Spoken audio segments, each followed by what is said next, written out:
الحمد للہ رب العالمین والعاقبۃ للمتقین الصلاۃ والسلام علی رسول النبی الکریم وعلی آلہ وصحبہ وآل بیتہ طیبین وطاہرین. بسم اللہ الرحمن الرحیم. رب اشرح لی صدری ویسر لی امری واحلل عقدۃ من لسانی یفقہوا قولی. رب زدنی علما رب زدنی علما رب زدنا علما. یا معلم ابراہیم علمنی ولکن الصالحین. 12ویں جماعت کے طلباء و طالبات کو میں آج کے اردو کلاس میں خوش آمدید کہتا ہوں. آج 23 جون 2020 ہے. آج کے کلاس میں ہمارا جو سبق کا موضوع ہے وہ ہے خواجہ حیدر علی آتش کی غزل نمبر 2. آج ہم اس آتش کی غزل نمبر 2 کو پہلے خواندگی کریں گے، اس کے بعد اس کی تشریح اور وضاحت کریں گے. خواجہ حیدر علی آتش کی اس غزل نمبر 2 کا مطلع ہے: یہ آرزو تھی تجھے گل کے روبرو کرتے، ہم اور بلبلے بےتاب گفتگو کرتے. پیمبر نہ میسر ہوا تو خوب ہوا، پیمبر نہ میسر ہوا تو خوب ہوا، زبان غیر سے کیا شرح آرزو کرتے. میری طرح سے ماہ و مہر بھی ہیں آوارہ، کسی حبیب کی یہ بھی ہیں جستجو کرتے. ہمیشہ میں نے گریباں کو چاک چاک کیا، تمام عمر رفو گر رہے رفو کرتے. جو دیکھتے تیری زنجیر زلف کا عالم، اسیر ہونے کی آزاد آرزو کرتے. یہ کعبہ سے نہیں ہے بے وجہ نسبت رخ یار، یہ کعبہ سے نہیں ہے بے وجہ نسبت رخ یار. یہ بے سبب نہیں مردے کو قبلہ رو کرتے. سکھاتے نالے شبگیر کو در اندازی، سکھاتے نالے شبگیر کو در اندازی، غم فراق کا اس چرخ کو عدو کرتے. وہ جانی جان نہیں آتا تو موت ہی آتی، وہ جانی جان نہیں آتا تو موت ہی آتی. دل و جگر کو کہاں تک بلا لہو کرتے. مگتا ہے نہ پوچھ عالم برگشت تائی آتش، نہ پوچھ عالم برگشت تائی آتش، برستی آگ جو باراں کی آرزو کرتے. عزیز طلباء اور طالبات، اب میں آپ کو وہ الفاظ بتانے جا رہا ہوں، ان کا معنی جو اس غزل میں مشکل ترین الفاظ ہیں. یہاں پر ایک لفظ ہے حبیب، دوست، معشوق. رفو گر، رفو کرنے والا. اسیر، قیدی، بندی. نالے شبگیر، رات کے وقت کی آہو فغاں. چرخ، آسمان، گردش چکر. عدو، دشمن، برگشت، پھرا ہوا، منحرف. تائی، قسمت، تا. اب اس کی تشریح سنیے. پہلا شعر جو ہے جس کو ہم مطلع کہتے ہیں، مطلع اس لیے کیونکہ اس کے دونوں مصرے ہم وزن، ہم قافیہ اور ہم ردیف ہوتے ہیں. اور یہ دونوں مصرے جو ہیں، ان دونوں مصروں میں محبوب کو تشبیہ دی گئی ہے. پہلے مصرے میں گل سے یعنی پھول سے، اور دوسرے مصرے میں بلبل سے تشبیہ دی گئی ہے. شاعر فرماتا ہے کہ یہ آرزو تھی تجھے گل کے روبرو کرتے. خواجہ حیدر علی آتش اپنے محبوب حقیقی سے مخاطب ہو کر کہتا ہے کہ میرے محبوب، میری یہ خواہش ہے، آرزو ہے کہ میں آپ کے آمنے سامنے آ جاؤں، آپ کے آمنے سامنے، میں آپ کے آمنے سامنے آنا چاہتا ہوں.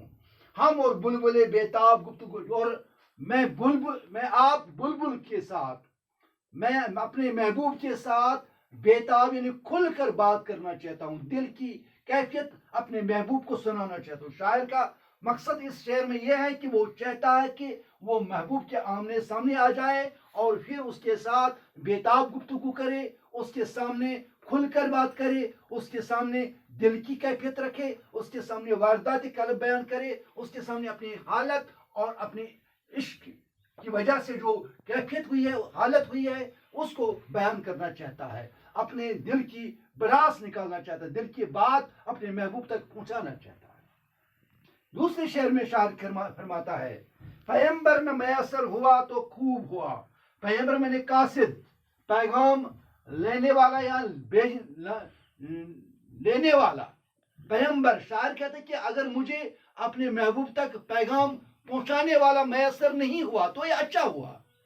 یعنی شاعر کا مقصد یہ ہے، اس میں شاعر نے یہ اگرچہ منفی ہے لیکن شاعر نے اس کو مثبت میں لے لیا ہے۔ وہ کہتا ہے کہ اگرچہ مجھے قاصد میسر نہیں ہوا تو یہ میرے لیے زیادہ بہتر ہوا، کیونکہ زبان غیر سے کیا شاعر آرزو کرتے کہ غیر کیا، دوسرا کیا میری آرزو کی خواہش کی کیا وہ تشریح کر سکتا ہے، شرح کر سکتا ہے۔ وہ جس طرح میں اپنی بات کو اپنے محبوب تک پہنچا سکوں گا، جس درد کے ساتھ میں بات کر سکوں گا، اس طرح میں اپنے بات کی شرح صحیح طرح کر سکتا ہوں۔ اور کوئی غیر اگر پیغمبر مجھے ملتا، قاصد مجھے ملتا، وہ میری خواہش کو ان پیش نہیں کر سکتا، وہ میری حالت اور کیفیت نہیں بیان کر سکتا ہے۔ اس لیے شاعر کہتا ہے کہ مجھے جو پیغمبر قاصد میسر نہیں ہوا تو یہ بہتر ہی ہوا، کیونکہ میں اپنی شاعری، اپنی بات کی جس طرح سے تشریح کر سکتا ہوں، وضاحت کر سکتا ہوں، خواہش جس طرح میں بیان کر سکتا ہوں اس طرح کوئی دوسرا نہیں بیان کر سکتا ہے۔ میری طرح سے مہو مہر بھی ہیں آوارہ۔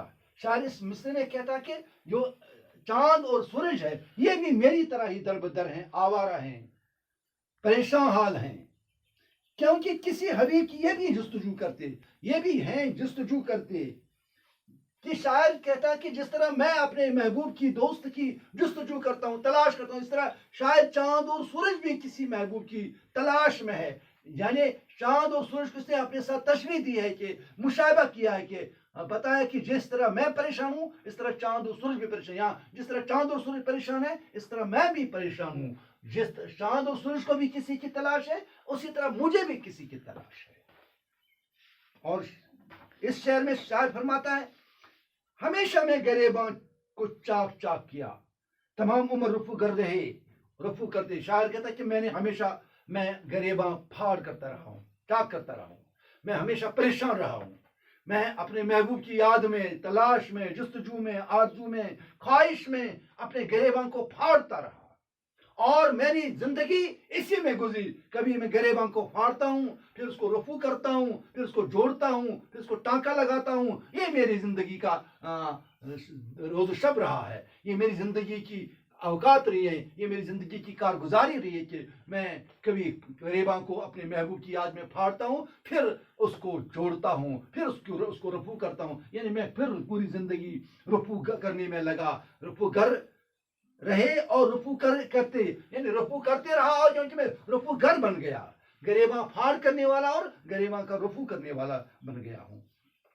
جو دیکھتے تیری جنزیر زلف کا عالم، میرے محبوب تمہاری جنزیر زلف، یعنی تمہاری زلفوں کا حال یہ ہے کہ تمہاری زلفیں اس طرح بکھری ہوئی ہیں، ایسا ماحول پیش کرتی ہیں، ایسی خوبصورت ہیں کہ جو اسیر ہونے کو آزاد آرزو کے، جو آزاد ہیں، جو آپ کی عشق میں مبتلا نہیں ہے، وہ بھی آپ کی زلفوں کو دیکھ کر آپ کے عاشق بننا چاہتے ہیں، آپ کے زلفوں کے اسیر بننا چاہتے ہیں، آپ کی زلفوں کے قائدی بننا چاہتے ہیں، آپ کی زلفوں کے بندی بننا چاہتے ہیں، کیونکہ وہ آپ کی جو حالت اس طرح ہوتی ہے کہ آپ کس طرح کتنے حسین لگتے ہیں اپنی زلفیں پھیلانے کے بعد۔ تو اس طرح جو بھی آپ کو زلف پھیلا کے دیکھتا ہے وہ اگر آزاد ہے، وہ اگر آپ کو دیکھتا ہے تو وہ آپ کا دیوانہ بن جاتا ہے، عاشق بن جاتا ہے۔ یہ کعبہ سے نہیں بے وجہ نسبت رخیار، یعنی محبوب سے کو کعبہ کے ساتھ یوں ہی بے وجہ نسبت نہیں ہے، یعنی کعبہ اور میرا محبوب ان کی آپس میں مماثلت ہے، نسبت ہے، لگاؤ ہے۔ یہ بے سبب نہیں مردے کو قبلہ رخ، یعنی یوں ہی مردے کو قبلہ کی طرف نہیں رکھتے ہیں، قبلہ رخ نہیں رکھتے، کیونکہ اس مقصد یہ ہے کہ قبلہ بنیادی طور میرے محبوب کی علامت ہے، اور قبلہ کو دیکھنے کا مطلب ہے اپنے محبوب کو دیکھنا۔ اسی طرح جو عاشق ہوتا ہے وہ آپ کو، اپنے آپ کو ہمیشہ قبلے کی طرف رکھنا چاہتا ہے، محبوب کے گھر کی طرف رکھنا چاہتا ہے. اس لیے مردے کو بھی آخری بار ہمیشہ ہمیشہ کے لیے قبلہ رخ رکھتے ہیں تاکہ وہ اپنے محبوب کا جلوہ دیکھتا رہے. سکھاتے نالے شبگیر کو در اندازی، غم فراق اثر کو ادو کرتے. یعنی میں سکھاتا ہوں نالے شبگیر کو، جو رات کے وقت میں آؤ پگا کرتا ہوں، میں اس کو در اندازی کرنا چاہتا ہوں، سکھاتا ہوں. یعنی وہ در اندازی کرے، میرے محبوب کے تک پہنچ جائے.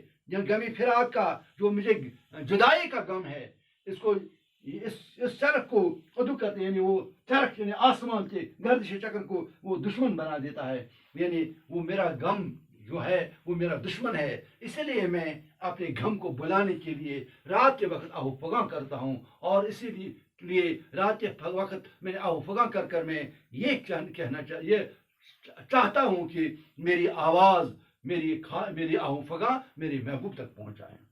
وہ جانے جان نہیں آتا تو موت ہی آتی. شاعر کہتا ہے اتنا نراش ہے، اتنا عاشق ہے، اتنا چاہتا ہے اپنے محبوب کو. کہتا ہے کہ اگر مجھے محبوب نہیں ملتا کم سے کم مجھے موت ہی آ جاتی. اگر وہ دنیا میں نہیں ملتا کم سے کم میں مرنے کے بعد اس کو دیکھنا چاہتا ہوں.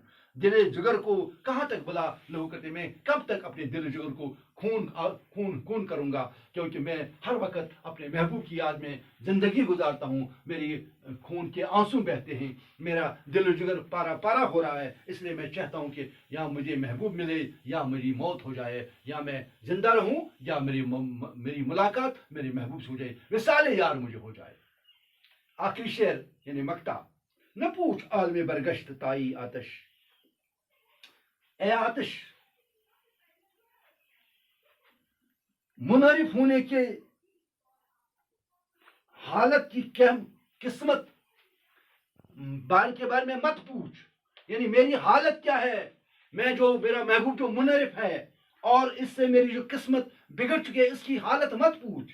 برستی آگ جو بارہ کی آرزو کرتے. یعنی میری حالت یہ ہے، میرا ہر چیز منحرف ہو چکا ہے، میرا ہر چیز مخالف ہو چکا ہے، کوئی چیز مجھے کام نہیں آتا ہے. میں اپنے محبوب سے ملنا چاہتا ہوں، کسی بہانے کوئی وجہ نہیں ملتی، کوئی سبب نہیں ملتی کہ میں اپنے محبوب سے ملوں. تو اس لیے میں میں بارش مانگتا ہوں تو مجھے آگ برستی ہے. یعنی میں ملاقات چاہتا ہوں تو مجھے وہاں سے پھٹکار ملتی ہے. میں اپنے محبوب سے ملنا چاہتا ہوں، لیکن حالت میری قسمت یہ ہے، میری قسمت کی حالت یہ ہے، کیفیت یہ ہے. وہ اتنا منحرف مجھ سے ہوا ہے، میرا تقدیر اتنا مجھ سے منحرف ہوا ہے کہ میں بارش مانگتا ہوں، میں بارش کی آرزو کرتا ہوں، لیکن وہاں سے آگ برستی ہے، آتش برستی ہے. یہ میری حالت ہے، یہ میری کیفیت ہے. یہ اس طرح سے آج کی جو غزل ہے ہم نے اس کو سمجھنے کی کوشش کی. امید کرتا ہوں کہ آپ نے یہ غزل سمجھی ہوگی، آپ کو اس غزل کے معنی سمجھ آئے ہوں گے، آپ نے اس کی تشریح سمجھ لی ہوگی. تو امید کرتا ہوں کہ اب اگلے کلاس میں آپ سے پھر ملوں گا. تب تک کے لیے خدا حافظ.